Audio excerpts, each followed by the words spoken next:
And they said, bang, bang, bang. It's the FBI. Open up. So I was like, all right. I'm right at the door. I said, stay calm. I'm communicating to them. Like, clearly this guy is agitated. Clearly this guy is concerned, overly concerned. And I need to diffuse whatever's going on. I said, stay calm. I have 7 babies in here. I was in protector mode as dad. Like, I got children. Like, oh my gosh, like, what's going on? I thought like a deer was hit or like somebody was hit or, maybe if something crashed into my property. I have no idea. I'm not thinking rescue babies. I'm not thinking DOJ. I'm not thinking target letter.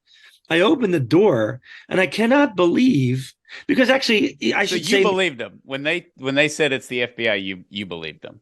I did. And Matt Heffron called me in August. This is a good point that I should have mentioned. He called me in August and he said, have you heard from the AUSA, Assistant U.S. Attorney? I said, no. And he said, well, she won't return my phone calls, he said to me. I said, well, I don't know. Like, maybe we should just let sleeping dogs lie. He's like, yeah, maybe you're right. My own attorney was like clueless. Like, he didn't know what to make of it. And I'm like, okay. So I wasn't thinking this is the DOJ follow-up to the April 27th bench warrant or whatever, or target letter, right? So I open the door and I see 15 marked and unmarked units. I'm not counting them up, but I got 100 yards to the road on my driveway and they're lined up on the road. They're in my cul-de-sac, which is my house, and they're surrounding my house with their vehicles. So I can only imagine 15 marked and unmarked units. I see 5 what are now I know as agents with M-16s pointed at me on the porch. And then there's all these PA state troopers behind their doors of their vehicles with pistols and guns pointed at me. And all the sirens are ringing and not making noise, but just they're the lights. And I said, what are you doing here? Like, that's exactly what I said. My hands are up. And they said, well, you know why we're here. And I'm like thinking, what a great thing to answer someone's question. How about like, we're here, sir, to arrest you and you're being charged with this? Like, I said, well, I said, you're here because I rescue babies. And I gathered my faculties and I said, this has got to be this. So then I'm looking at them all and no one responds to that commentary. And I'm looking at them all and I'm like thinking, you wouldn't be here. I said to them, I actually said this, if the Trump administration was in the White House. I just said that. Just true. And they all looked at me and no one said anything. Right. So then my wife comes down with her leopard bathrobe on and she says, do you have a warrant for his arrest? She was more lucid than me. Wow. And they said, well, we're taking him with or without a warrant. Now just ponder that for just a second. Unbelievable. Like, this is like Nazi Germany in the 1930s. Like, you're coming regardless. Like, are there any Jews here? They're coming with us. So are the kids that was it. And so I recognized I was in protector mode. I'm like, you know what? I got to protect my wife and my kids. What do you want me to do? The kids are awake. Are the kids seeing this? Kids are freaking out. They're on the steps. Okay. I have a step. Crying. Now the gun has entered the threshold of the house, pointing at my wife and now scanning the house. There's someone in the back door as well, ready to come in. And the children are on the steps, which is right down range from the door. So it's like you open the door and there's the steps and the kids are all lined up on the steps. One kid even came down and they're crying and screaming and freaking out. So I said, can I get some socks on? I got flip-flops on, a t-shirt and a pair of pants, a pair of shorts. I said, can I get some socks on? No. Can I get some pants on? No. Can I get a sweatshirt on? No. Can I brush my teeth? No. Can I put some deodorant on? No. I'm just like, dear God, like, okay, what do you want me to do? You need to get in the car with us and we're going to take you down to the city. And my wife's still asking for the warrant. So at this point, I said, can I get my rosary? They let me take my rosary. And I got in a black Suburban within like 10, 15 minutes. And what did they say about the warrant? So were they just like ignoring her? They ignored her. And then what happened? They had to have a warrant, right? Yeah. So what happened is they ignored her request. Instead, we're taking him with or without a warrant. When they got me in custody and had me cuffed in front of my children, the guy said, I'm going to get you a copy of the warrant. He yells to my wife. He rips off the cover letter of whatever he had and gives it to my wife. Now, I'm already in the black SUV. And I'm out of there. I couldn't even say goodbye to my children. I don't even know when I'm returning. I don't know anything. I don't even think they announced like what the charges were. They might have. I don't remember it though. It was that fast. needless to say, I was gone and heading to the federal building, and I could tell you those group fun details if you want. So, But yeah, what is this car ride like? So you're pulling out of your driveway. Really weird how chilly it is this morning, gentlemen. I mean, what are y'all talking about? yeah, there's two agents in the car. One driver from St. Louis, Missouri. The other guy who's next to me, who I learned was the case agent. So he's the guy that knew everything. I didn't know Okay. that. That's a good use of federal Yeah, funds. yeah. Flying a guy in from St. Louis instead of just me and Matt going down to the courthouse for free. Right. So I asked him the question. I said, "Why so many of you?" That's what I said. How And many the were there? driver, How I'm many going are to we guess talking? 20 plus. So you had backup PA state troopers, and you had you had heavily armored vests. You had the words SWAT under the vests. You had the ballistic shields and helmets and a battering ram. Okay. And this is all, and the long guns.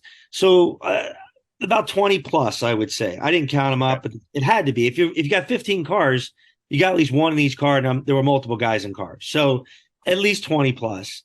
I said, why so many? And the driver says, well, sir, we don't know anything about you. And I said, really? The FBI doesn't know anything about me. I find that really hard to believe. He said, well, we come prepared for anything.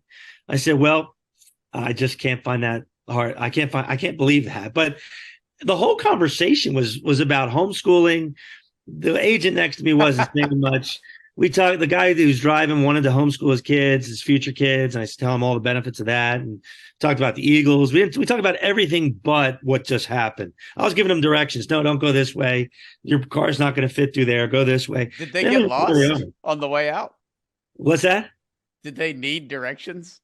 Well, he was on GPS and he didn't know where he was going. So I'm like, Okay. don't go that way. That bridge is a low bridge. I'll tell you where they got lost, Sean. They got lost charging this young man, and they got lost on the way there. But just so people know, in general, I can't comment on whether this guy was lying, but that's total BS. There's something called the NCIC, the National Crime Information Center and Computer, and they run that. You have a Pennsylvania state database. They knew exactly who you were. And I've done it 100 times. We call, high risk transports, high risk warrant services. They had to have a warrant. They're actually supposed to lead with a warrant. In fact, we used to tape warrants to the front of the shield. Sometimes people would tape under the barrel of their gun. So it was the first thing that enters the room.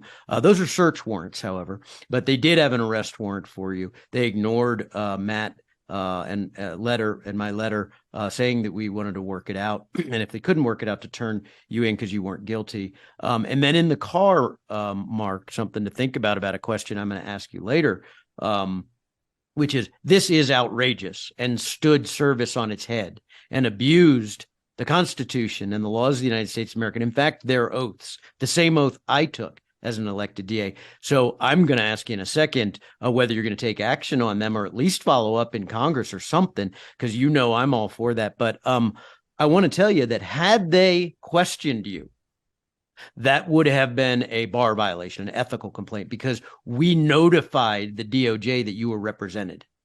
And so had they questioned you, not only would that have not been admissible under a case called Santabello versus New York, a U.S. Supreme Court, but it would have been an ethical violation if the lawyer, but this is what I'm saying. She was ignoring Matt Heffron, a former federal prosecutor, a colleague's call, multiple calls that I knew about, and saying, what's going on in this case? And they picked you up and said, we are prepared. That is not true. They're prepared for anything when they know it's dangerous. So I just wanted to tell people. But I mean, right now, it's such a great point. But Mark, you're in the car. You don't even have shoes on. You're in shorts and a shirt.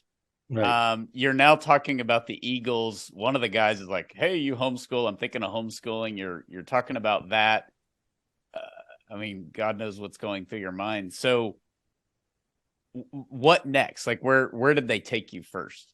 Right. So we had a good hour and a half drive down to the city. Again, it's 7:00 in the morning, lots of traffic. We're heading to the federal building. And when we get to the federal building, of course, I'm cuffed to my wrist at this point. They fingerprint me, and the guy that was the driver shakes my hand and says, "It was a real pleasure meeting you." That's what he said. Is this the homeschool guy? This is the guy that wants to homeschool his kids. Yeah. So he has to leave. And they continue to process me, I guess. Now they shackle me in my belly. They put a belly shackle around me and they shackle my feet. Now I have bare ankles because I only have the flip-flops on. And they bring me to a white room that's no more than 10 feet by maybe 8 feet, and a table in it with a hook on the table. And they chain me to the table. And they leave me in there for 6+ hours. They chain you to the table and you're already in shackles. So yeah, I don't know why I needed to be in shackles, but yes, they Matt, who would you do this to, Matt?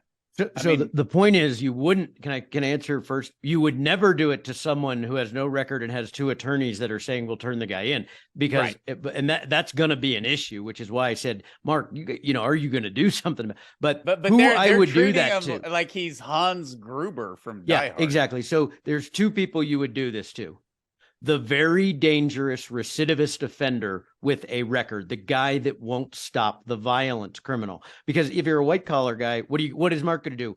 Run out and advocate in front of an abortion? What are they worried about, right? I mean, even if he was guilty, which he wasn't of any of these charges, what was the danger? He was going to escape and pray. Unless you're the person that you would do it to is Hans Gruber too. The one guy maybe doesn't have a record, like a mass terrorist. Right. A terrorist. Mark, when you got the shackles, and I know you're a faithful guy, and everybody knows that. We've already assumed that. We've heard you talk about it. The way that you have handled this is the example to the pro-life movement and every Christian out there. That is a given. But when you're chained to the table, I mean, are you ever sitting there going, dang, maybe not that word, but another one, like, what the heck? I mean, is there any kind of, where does this end? In the way that they're treating you. And a bizarre comment from the driver, it was great to meet you. I don't know what you're supposed to say. Yeah, we'll do it again next week. But what's going through your mind when they chain you to the table and you're in the room alone? Right. So, the peace was in my heart, and there was a leap of faith there, trusting that God would take care of my family. When I was chained to the table, I didn't question why, but I just kind of just said, why not? Right. Like, if we're going to follow Christ, we're going to expect to be persecuted. So I entered into Mount Calvary. I was surprised in my head. I'm like thinking, is this what I got the bare ankles on? And you know what? I put cuffs on people before. I used to be in juvenile justice. I had to put cuffs on young juvenile delinquents, and you can put them on tight or you can put them on a little bit loose. They put them on real tight. And I thought, you know what, this is just to humiliate, intimidate, and instill fear. And but that's okay. I questioned it for a second, but I tell you, I was right at Mount Calvary. I the whole time. I mean, I prayed without ceasing, Sean. I truly felt blessed. I never once questioned that God wasn't. You know what was the best way to describe it to you is, the saints, and I've never been here except for this one moment in my life. The saints who have achieved sanctity is because they reached the unitive way. And that's where their will and God's will is completely united. When I was chained to that table, I felt that my will and God's will was completely united.